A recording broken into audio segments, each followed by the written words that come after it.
There we go. And then do we need to set it to speaker? We Speaker do. view? You are right. Those are the three most beautiful words in the English language. It's not I love you. It's you are right. Hi, everybody. We are so happy to be here with all of you again today. I know I've really gotten to where I look forward to this. We just really feel like we've built a community here and just such a wonderful sharing of ideas and just promoting this beautiful instrument that we all love. So today we've got Therese Honey is going to be talking about her book, The Left Hand Toolbox, which was published, I think, first in 2003. Is that correct, Therese? Yes, it is. Mm-hmm. Yes, I've got So, it. yep, I'm going to Yep, talk go ahead. about you. I'm going to talk about you while you're gone.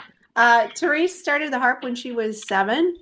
She was playing at the Texas Renaissance Festival, and by the time she was a teenager, her early training was classical pedal harp, and she studied with B. Rose, where she got a lot of harp ensemble playing experience as well. So she has been teaching. She's a seasoned teacher who not only plays the classical music, but she specializes in early music and Celtic music, playing with groups like Wind and Wire and Istampati. Did I say that right? No, it's Tampita as well as Utopia Early Music in Salt Lake City and the Texas Early Music Project in Austin. I play 2 or 3 concerts per year in Salt Lake City and Austin with those So groups. I know I always love hearing her performing on her different harps. And she, as an educator, she presents workshops and lectures on early music and Celtic music and technique and just the whole shebang throughout the US. But also, she has presented overseas at the Edinburgh Harp Festival. She's been a presenter at World Harp Congress. She's been around, and we're really happy to hear what she's got to say because most of my students, being right-handed, myself including, I had to spend a little extra time on that left hand. And most of my students do as well. So uh, I'll let you take it. Thank you, Kimberly, and thank you, Mary, for always organizing this so well. And we get to talk about my favorite subject. Me! Just kidding. So at a folk harp conference many years ago, I was going to be teaching a class on left hand accompaniment patterns, and I started writing this my handout for it, and I started thinking, oh, I should include this, and oh, I should include this, and I ended up putting so much stuff that I came up with this little booklet here that functions as a practice book and gives you an introduction to some simple music theory in chords. And so what I'm going to do is talk about this book and kind of talk through booklet, whatever, talk through the information that I put in here. I never played keyboard. Well, I had to take keyboard in college, or I commit piano. I don't really play it at all. But I have found, I don't know how this is on piano, but I found on harp, it is difficult to put something hands together.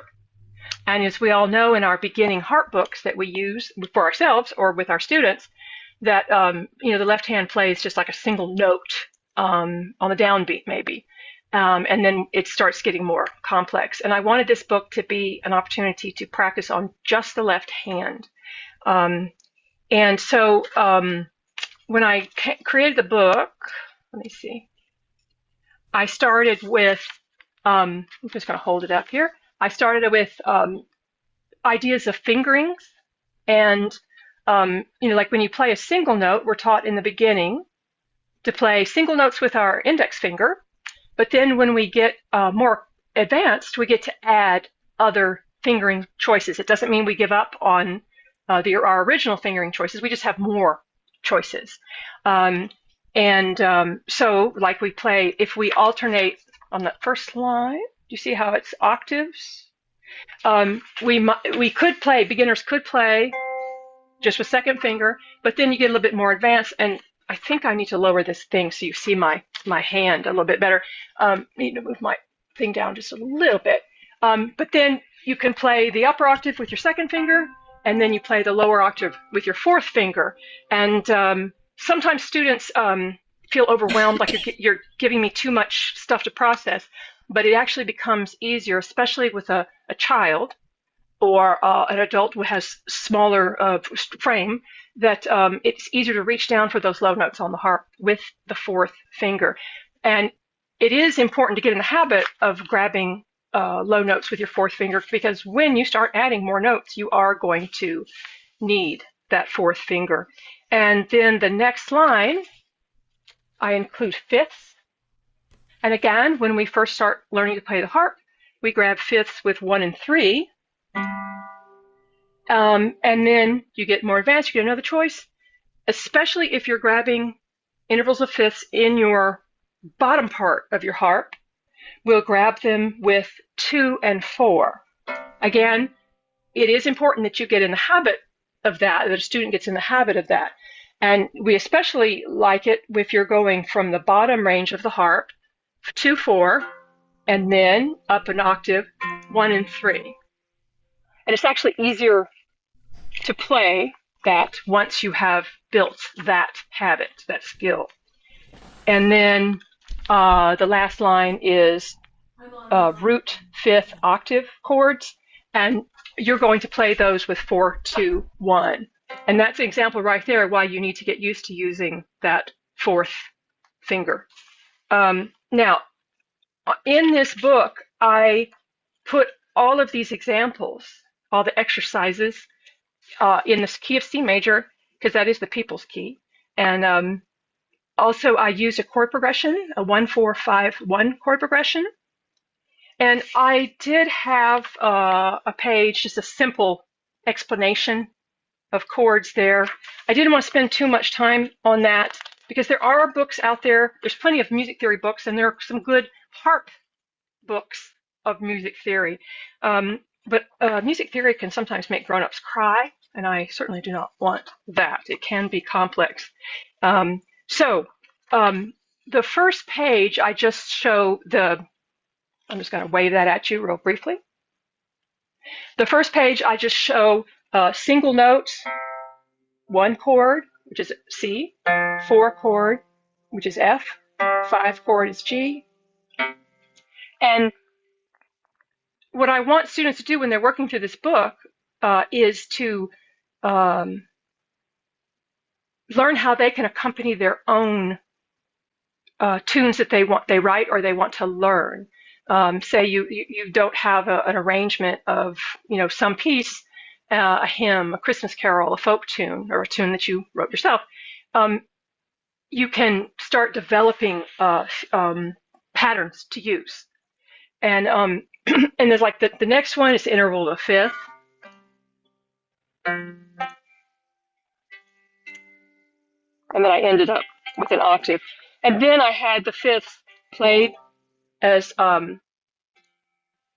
harmonic intervals versus melodic intervals. And then the next exercise is just using that same thing, but trying a little bit different rhythm.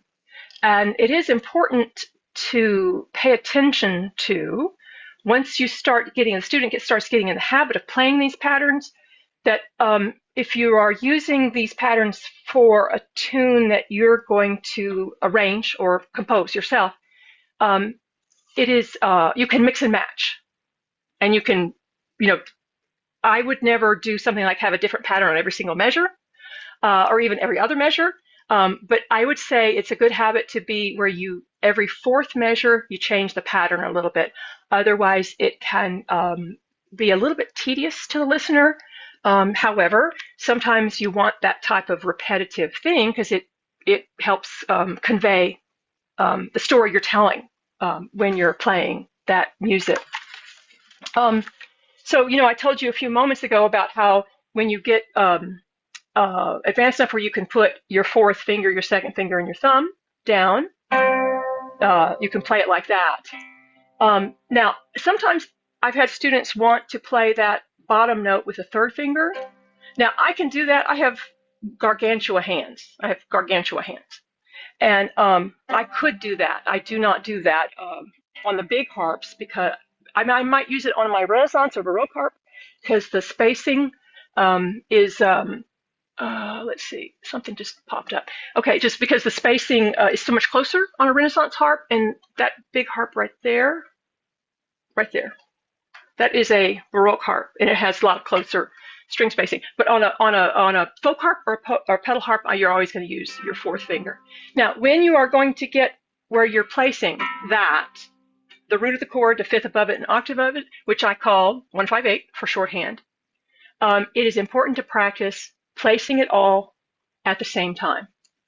And so here is the next exercise in the book where you play the root of the chord and then the interval of the fourth above it, the 5/8.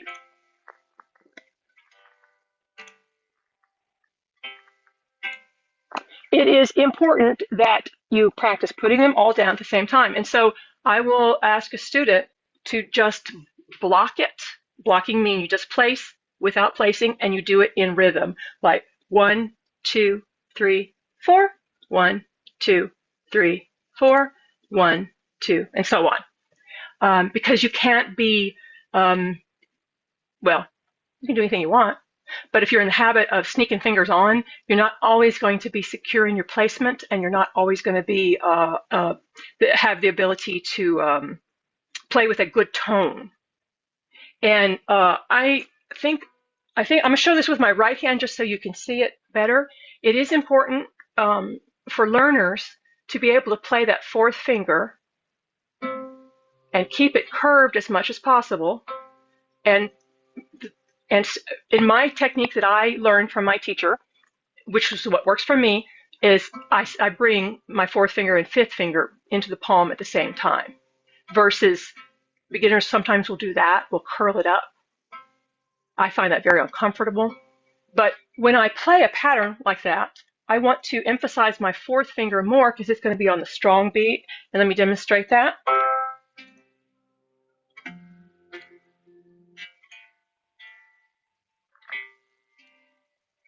So the Therese, upper I'm two gonna, string, can you just, I'm sorry, interrupting you. yeah. Can you make sure that your original Sound for Musicians is on? Because it sounds a little Jack in the Box like. Um, And okay, I don't know where okay. that is on an iPad. My thing was checked off. It said it was on. So maybe Maybe, I'll play maybe, softer. no, I'll play maybe softer. uncheck it. Uncheck it. Uh, See. okay. So y'all talk about something while I'm figuring this out. Okay, so I have a question for Yeah. everybody.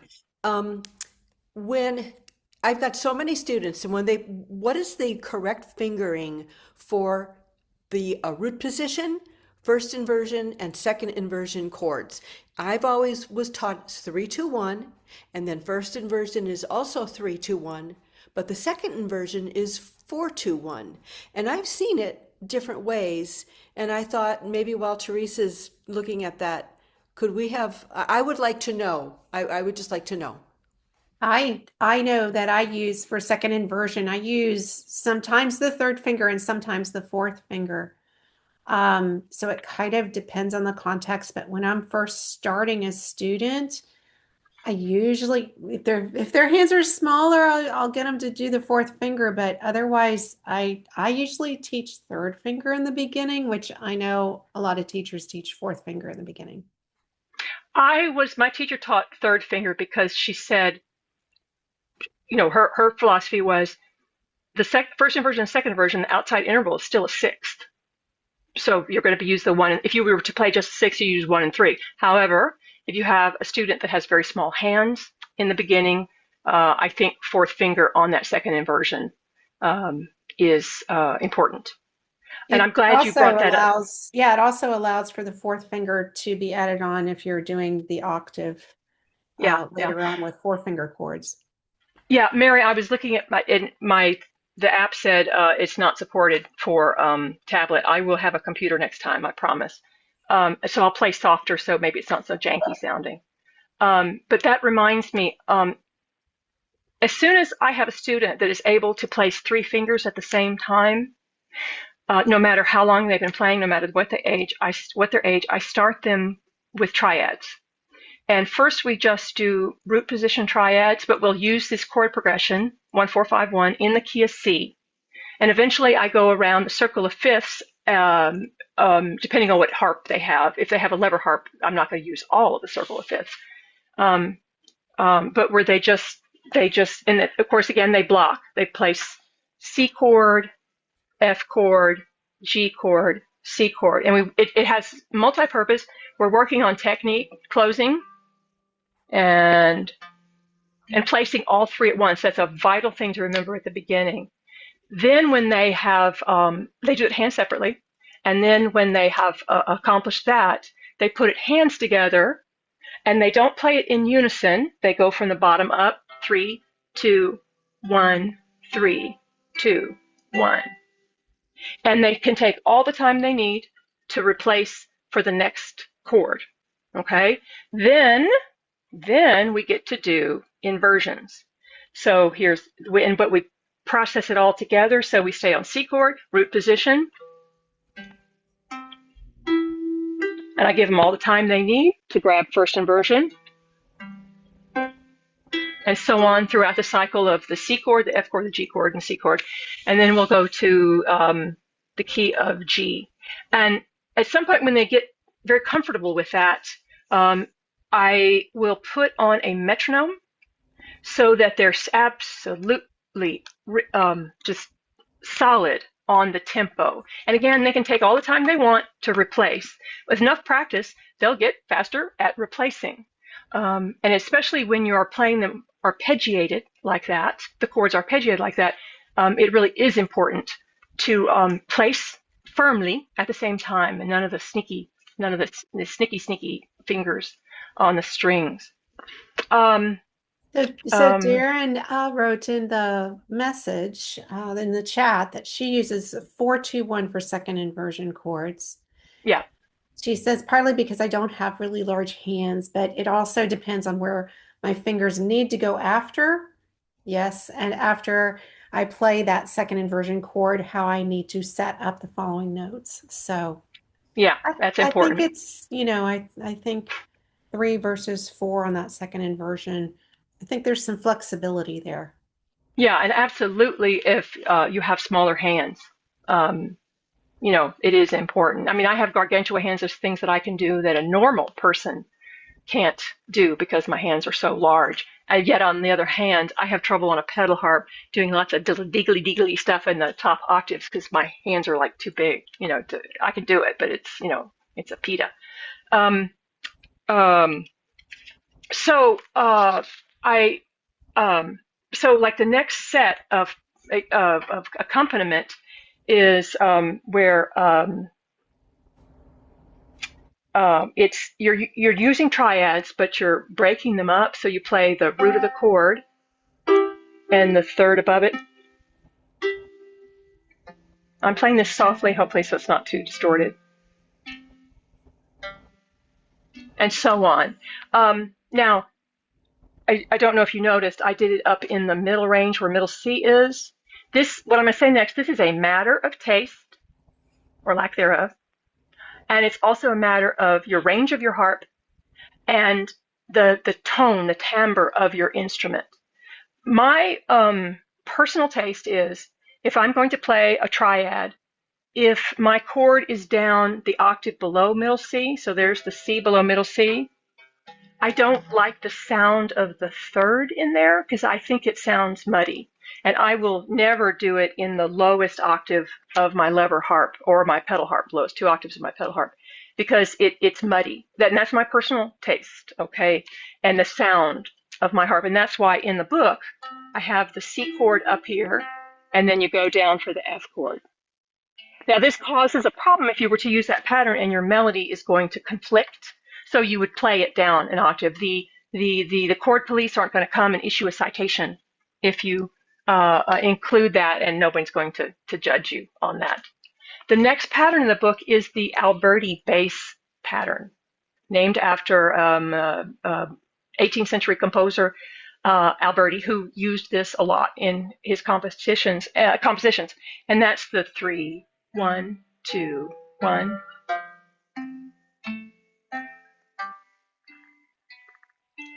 We could probably do a whole class on 3, 1, 2, 1 technique because you only have 2 fingers placed at a time. You pluck one and you place one. Um, but that's something that could be addressed another time if you haven't learned how to do that yet, or your students haven't learned to do it yet.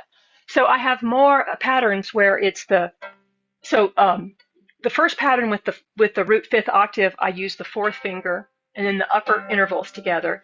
This next pattern, I use the 5th at the bottom and then the single note above it, and then I have a pattern in here that uses that same pattern, but it's a different rhythm. These patterns, I mean, I put these in 4, 6, 8, but they can of course be adapted to any time signature. And the next pattern uses, we're still on the 1, 5, 8, but now it's quarter, quarter, half note, and so on. Now there is something that as a student gets more advanced, and I do not introduce this at the beginning because it's a little too much. And that is, on the harp, we don't have a damp pedal. And we get to a certain level, you need to start cleaning house, is how I call it. So if I'm going to play a 1, 5, 8, a root 5th octave F chord, and I'm going to play an F right after it, my F, low F, is still vibrating, and it can get muddy. And so when you get more advanced, you learn about brush damps, and a way to practice it, if I play my 4th finger only on the F, and I'm going to place my 4th finger on the G, I run my fingertips across the F as I'm aiming towards the G chord. And that's a good way to practice. You just pluck the 4, and then do it, slide across that F that's still vibrating, and get your G. So then, and I don't necessarily worry about the strings that are vibrating and up an octave. I'm not going to worry about these upper 2 notes, and I slide. I don't worry about it going from the G chord to the C chord unless I really want to work that hard. So if I was doing a C chord down here, there's no C in the G chord, but it's up to you. But if they're next door, I really strongly advise learning how to do brush damps, which is a whole another subject. But I don't do this for a long time with students. I couldn't give you an exact time frame of when I start introducing that. So far I've done 1, 5, 8 patterns, but then we have 1, 5, 10, which is the root of the chord, a 5th above that, and a 10th above that, so that we have C, G, E. Now, if you have smaller hands, and there are many harp players that have this issue, I do not because I got the gargantua hands, it can be challenging to place the thumb ahead of time. And this is a time when it is okay to cheat and not place. You pivot. And like I say, most harpists, I think, have an issue with, especially in the beginning. I'm going to show it with my right hand so that you can see it. So what I do is I've got my thumb up in the air, kind of pointing towards that E. As I pluck the 4th finger C, I rotate on that 2nd finger, I pivot on the 2nd finger, and I place my thumb on the E before I've played the 2nd finger. And I'm going to demonstrate that without talking. And it is good to practice that slowly at first. And so then later you'll play it at a faster tempo. And do your best to get that thumb down. Otherwise, it could sound weak, or you might miss it.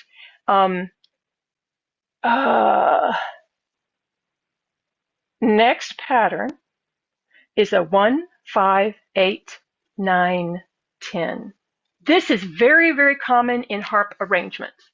Very, very common in harp arrangements because it helps fill out the empty space. We don't sustain the way a bowed or a blown instrument does. And you want to have the sound continuing. And so I'm going to play it. I'm going to play it at a normal tempo.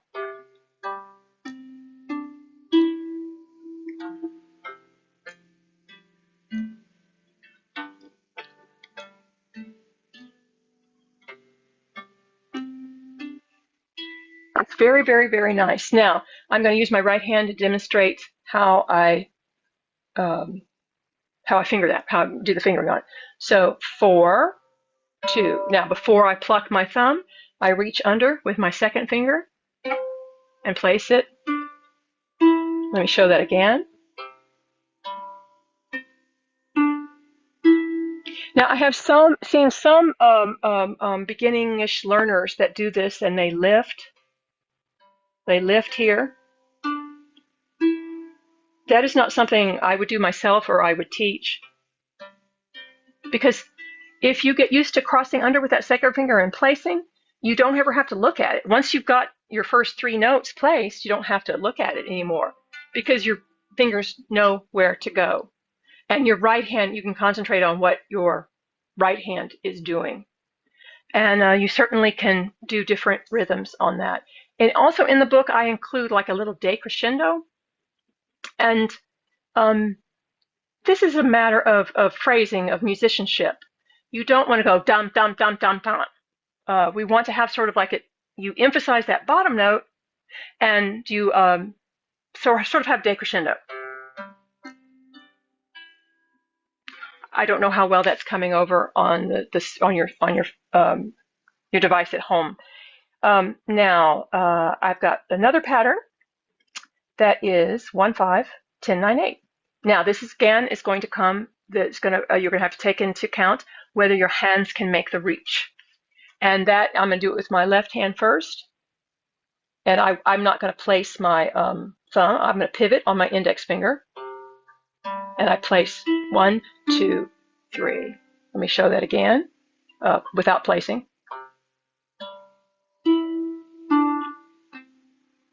Now, I will have to admit that sometimes I pivot on the second finger just because I'm in a hurry and I'm lazy. But usually I don't have a problem grabbing that with my hands. It's a good thing we're all different because we approach things in different ways. So when you're teaching this pattern, Therese, getting the students to open the second and the third finger to place them on together, what verbiage do you use to try to help them with that, or do you just have them practice the placing until they get that? Because they all want to do the picky placing. Oh, you mean the sneaky finger thing? Yeah. The sneaky finger thing. Well, if by the time they've gotten to the point where they're advanced enough to play that, they're usually not going to do that. My students aren't going to do it. I've encouraged them to place. Yes, that's one way to put it. I've encouraged them to place. If they're advanced enough, that's what they're doing. I'm really editing myself here. Yeah. So none of the sneaky thing, because it's uncertain. You have to look at your hand. We're not insects. We don't have eyes on stalks that we can have one eye on the left hand and one eye on the right hand, and maybe another third eye on the music. So the more you can, get where you can go on this automatic thing. The harp is one of the few instruments we have to look at our instruments when we play, and take all the opportunities you can to practice your technique and placing where you don't have to look at your hand, that you can focus on the jumps that your other hand might be doing.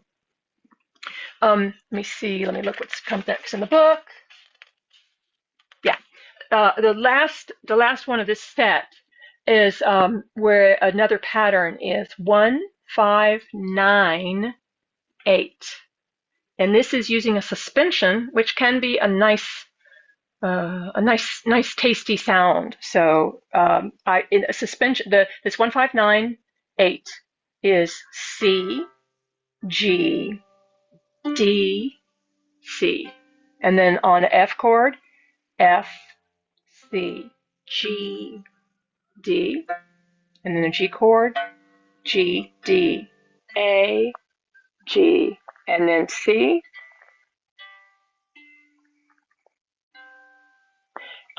Suspensions are nice because it creates a little tension, and it creates tension, and then when you resolve it, there's a sense of release, of relief. And when you do a suspension like this, you would want to lean on the sound of that and then resolve it softly. Um, uh, that's the way I like to do it, and I think it sounds really nice to do that. Um, ha. So, are there questions so far? I have a question, Mary here. Yes. So you were talking about the picky, some of your students they do that picky thing. I have students that do the too. What, and Kimberly, you probably already asked this question, but could you repeat again? What do you tell them so that when they go to the harp, that they're not one note at a time? You mean not placing, but hunting and pecking? Well, yeah, I guess maybe that's what maybe that's what I should be saying. You're hunting and pecking. I spend a lot of time, like I'm gonna demonstrate this with the 1 5 10 9 8. Okay, I'm gonna because I think that's a pretty good way to demonstrate it. I spend a lot of time blocking, and so we're not gonna pluck any strings. I am going. I've got my fourth finger on the C, second finger on the E, thumb on the G. I'm putting my thumb on the G because I can just for shorthand. If you know, other people would probably pivot, but so I we pretend that we've just played 4 and 2, and then they place 2 and 3 on the descending notes, and we do that quite a few times. Just this blocking, like that. So they're used to that change. And then then I'll add the next step because I go in really itsy bitsy steps in teaching this type of thing. Place and stop. And oh, let me tell you, they want to keep playing those notes, and I do not like that. So pluck, pluck, place, and stop. And so that gets in the habit of getting those notes down, and then we can go on and play the rest of the notes. Does that help at all, Mary? Yeah, yeah. What do you do when your students actually approach the harp with an open hand? Well, what, I mean, I've got students that do that. I've tried different kinds of verbiage. Lately, I've been telling them to approach the harp with a closed hand and just open the hand a little bit rather than, we're not grabbing, so how do you deal with that? So that is starfish hands. That's starfish. You're coming into the strings like a starfish. And at this point in our learning, we don't do starfish. Later on, when we learn how to do brush stamps, yeah, maybe, but that's way advanced down the road. But yeah, we don't want to starfish. And so, yes, this is the thing that I have them practice with triads, where we just come in here and open just as much as you need to. And again, that's a blocking issue. Close and open, close and open. And that might be where we play, if we're using my chord progression, root position triads, and place the F triad, place the G triad, place the C triad, okay? And then same thing with the 4-2-1, using 4 fingers 4-2-1 for a 1-5-8 chord, just like that. We just practice that, and no starfish hands, because you're wasting time. You're wasting time. You don't have time. Does that make sense, Mary? Yep, yep. I had one Yeah. more thing to what I'm instructing them because I have them come up like that too and open, but sometimes they're just in such a hurry. I'll instruct them to find the strings with their eyes, which they're Yes. doing anyway, but when you tell them to do that, Hmm. it's an extra pause and step before they open. And it Yes. just slows them down a little bit so they don't get so grabby. Yeah. Yeah. When they're first starting with triads, and I'm going to say triads with the inversions, so I might like have them play one, the rhythm bum, bum, bum, one, two, three. We count, three beats at whatever tempo we're going in between. That's why I put the metronome on. The metronome is not always, it's the metronome not necessarily about fixing bad rhythm. You can't fix your bad rhythm if you got a metronome going. That's a waste of time. The metronome can be used for two purposes. One is to help yourself play faster, that you slowly inch it up. But also the metronome is used for keeping you from going faster. Every time you practice something, a question I ask students a lot is, why do we practice? And they always say, to not make mistakes or something like that, or to make it better is usually the common answer. And the real answer is to make it easier. The more you practice, the easier it becomes. But every time you practice something, it's gotten a little easier, and you will unconsciously start playing faster. But what you've just done now, by playing it faster, you're not doing it on purpose. It just happens to all of us. By playing it faster, you've actually just made it harder. And so, keep that metronome going at a slow tempo, and that makes you stay at that really, measured, I can't think of a better way to put it, measured way of getting used to that motion of placing and of raising and replacing and raising and replacing accurately as well. Yeah. Any other questions about that before I go on? No? Okay. So now the next patterns in the book are just basic on octaves. And I have, where you just do like this, and then F chord. And I put the strong beat on the thumb in this particular pattern. The thumb is your strongest finger on your hand. You got this big fat muscle down here, and why not take advantage of it where you're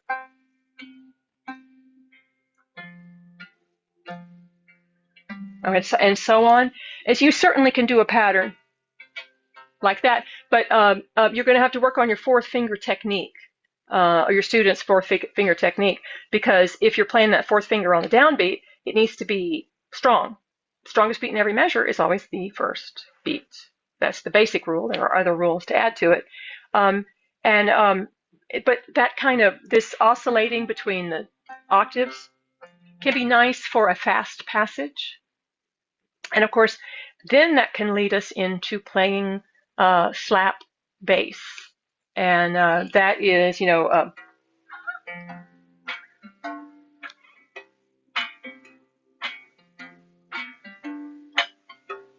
and slap bass is really great for a rhythmic tune. I like it a lot for playing like Irish jigs in 6/8.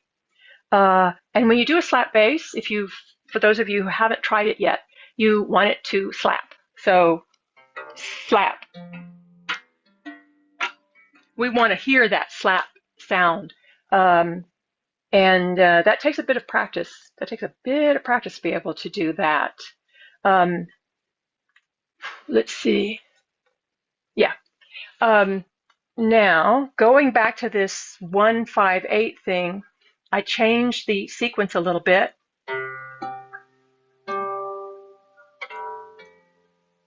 And so on, just a rhythmic change. And then there is an Alberti bass pattern using that.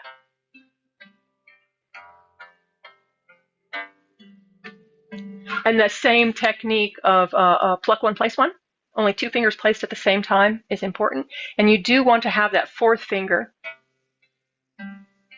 Mr. Thumb, strongest finger on your hand, wants to take over. And you want to make sure we're hearing strong, weak, medium, weak, strong, weak, medium, weak. I'm probably giving too much detail about technique. I don't know. I did include a pattern here that, let's see, that is taken from, I stole it from Salzato's tango.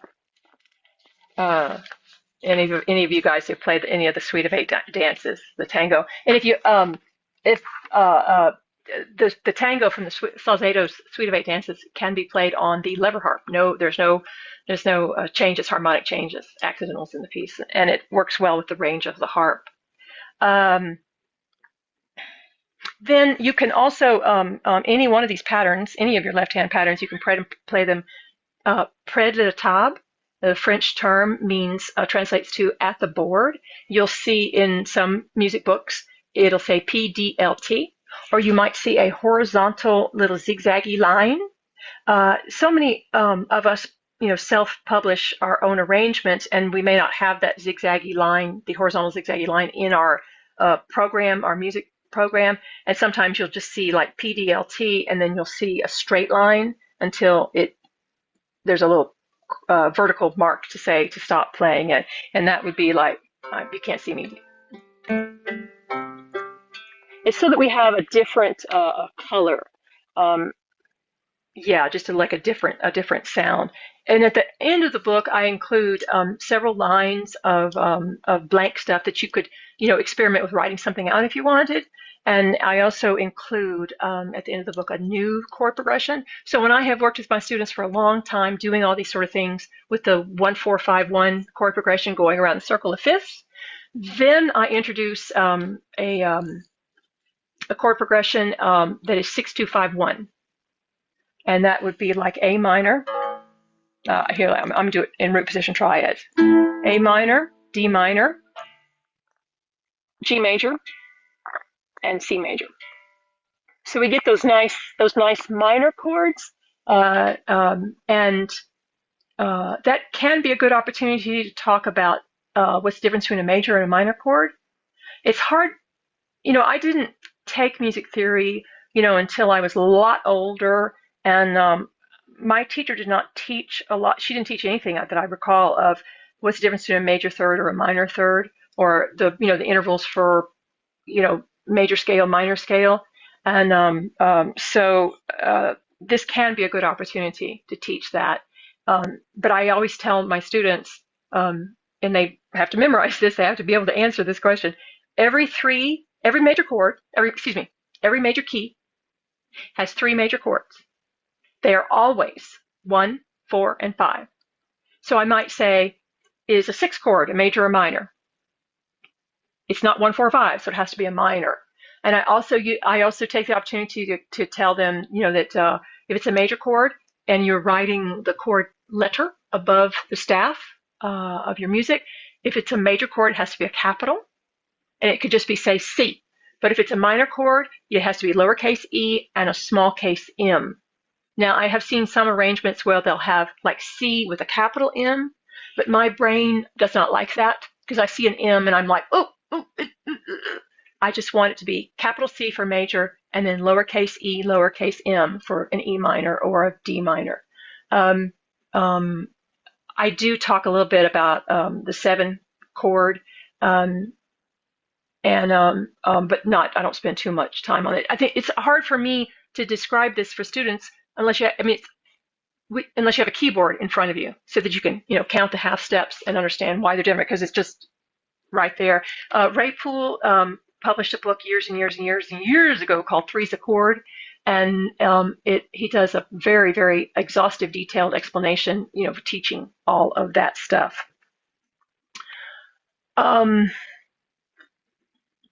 Remember, my big thing about learning these patterns is I would say whatever pattern you choose to use in your arrangement or your student's arrangement, that like every 4th measure, change it.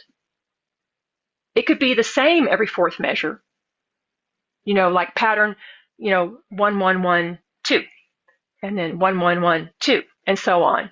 It's not that it doesn't have to be, so different, but every 4th measure, kind of change it because it can get a little too much unless you wanted something like an ostinato pattern, which is a repeated pattern that goes on and on and on. You hear that a lot in the Alberti bass patterns. And I jokingly call pieces that have Alberti bass patterns, I call those sewing machine factory music. But that's a particular style that you want that kind of continual rhythmic movement. I think that's about all I have to say about the book, but I'm happy to answer any and all questions. I have another question.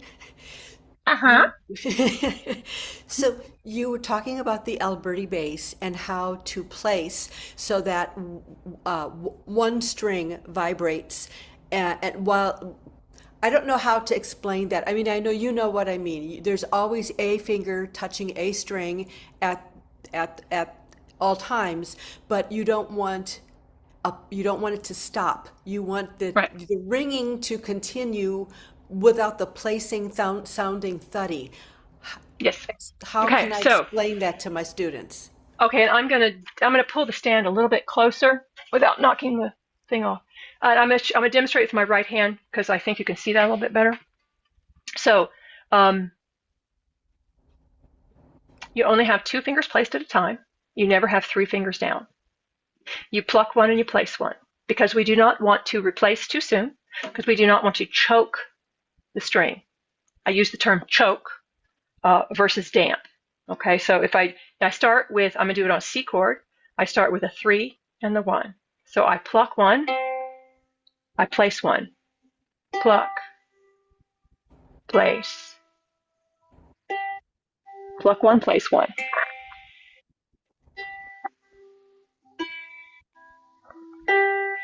Um, yeah, That word choke, though, that's a really good word. I'm going to that's the word use I that use. for my students. It's great. They'll understand that. And pluck Yeah, one, place one, and don't choke the strings. That's really helpful. Thanks. yes.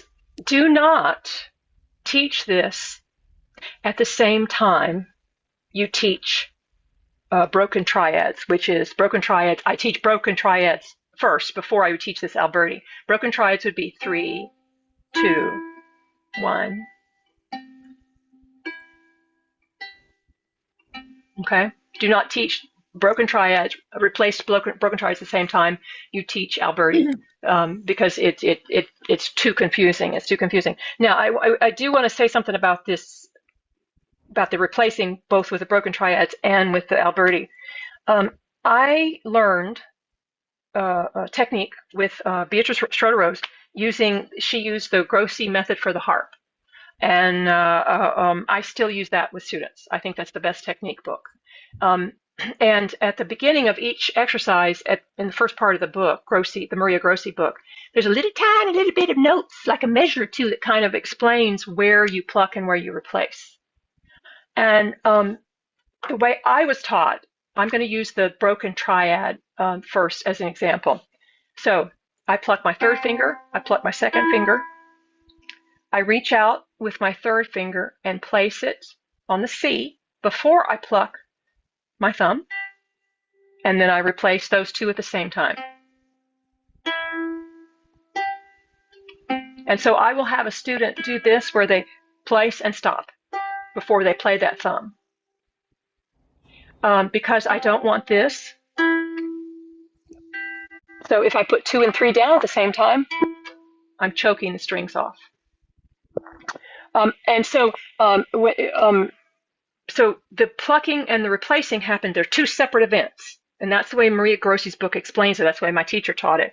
But then as you get more advanced, that replacement and the plucking becomes closer and closer together. Eventually, when you're advanced enough, or your student is advanced enough, the replacing and the plucking happens at the same time. But I don't teach it to students that way in the beginning because I need for them to make sure they're firmly placed. Now, when I took my Suzuki teacher training years and years and years ago, they teach it that way of plucking and replacing at the same time. They teach that at the beginning, to pluck and replace at the same time. But with Suzuki Book One training, the kids are learning by ear. They're watching their hands more. They're not staring at music. And so I think they have the ability maybe to do that, but I still teach. The replacing and the plucking are two separate events. And then as we get more advanced, they can move closer to each other. It's so important to be able to, be firmly replaced before you go on. And the same thing goes with the Alberti bass. In the Alberti bass, though, or I'm doing it in my right hand to demonstrate. When you hear, I have to replace my second finger. That string that my second finger just plucked is still vibrating. And so I do have to delay the replacement of that. What else?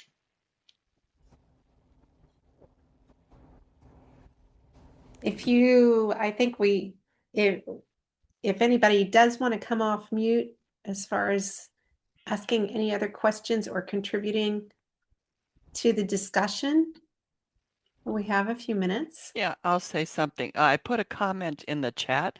I actually still use the Grossi book for my own practicing, and I use it particularly. My lever harps are not real high tension.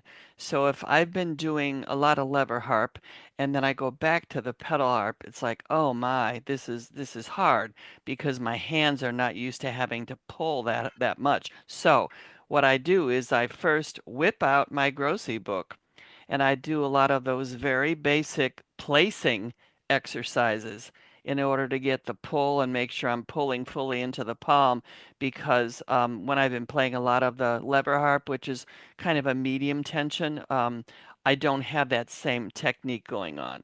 So I highly recommend it. And the other thing I like about it, it's solid basic technique. Some of the method books, you're spending a lot of time learning very difficult etudes. It's like trying to learn a new classical piece. To me, that's a waste of time.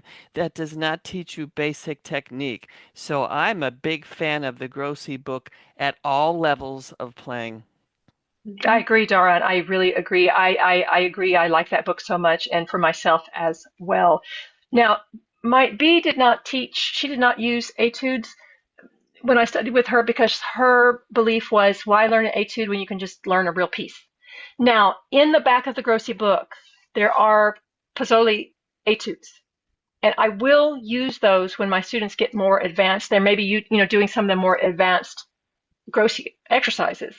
That I do see the value in the etudes, but as long as they're not impulsively difficult.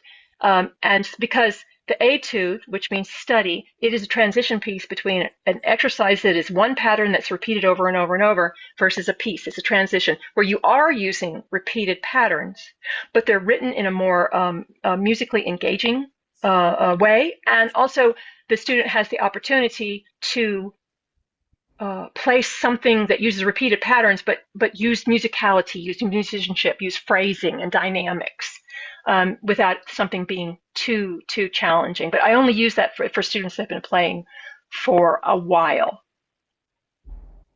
Mm-hmm. What else? And so I see somebody also wrote down the Sewadia from the Suite of Eight Dances works on lever harp as well. Yeah, I had forgotten about that one. So that's a nice piece.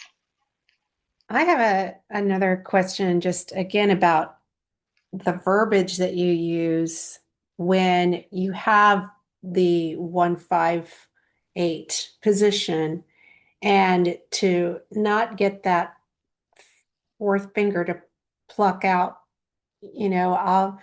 I talk about, because I want to keep their hand relaxed, so I'll say drop down or fall in, but Yeah. what verbiage do you use to try to convey that concept to them? First off, I don't use the fourth finger for a long time. Okay. And I know that other teachers feel things, see things differently.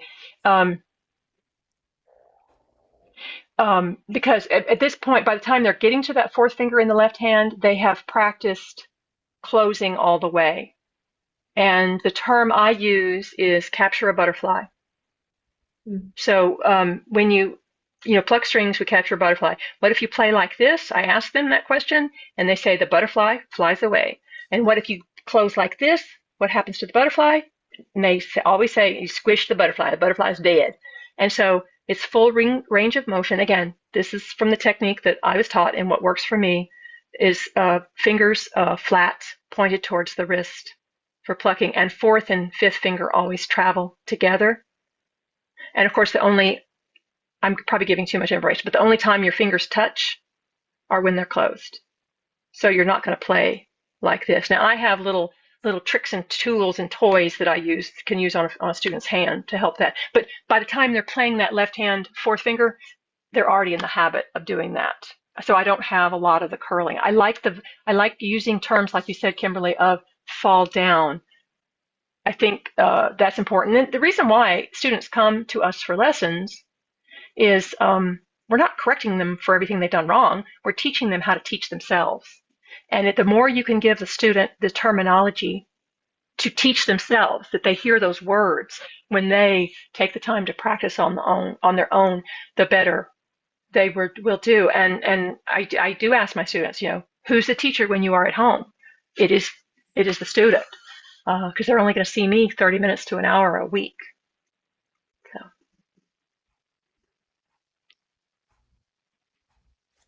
anything else? Anybody else? That's actually a great spot to wrap up unless somebody else has something else they want to share or ask.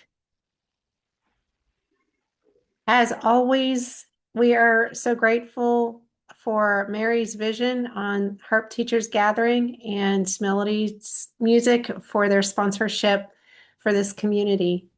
Yes, thank you so much. Thank you, Therese. That was really wonderful. And these are available at Melodies. How much are they? Do we know how much they are? Well, I asked Therese, and I don't remember what they were in 2003, but I think we have them for $7 right now. But all of Therese's music is 15% off right now if you use the code word honey in your shopping cart, and that's at the top. So you can put that in the Perfect. top. Yeah.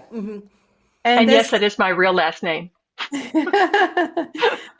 But this is a perfect supplement, inexpensive supplement to whatever other method books or exercise books that you are using with your students. So it's nice to just be able to focus on that left hand. Thank you so much, Therese. Thank you, Thank you, Therese. Kimberly. Thank you. Thank you, Kimberly. Thank you, Mary.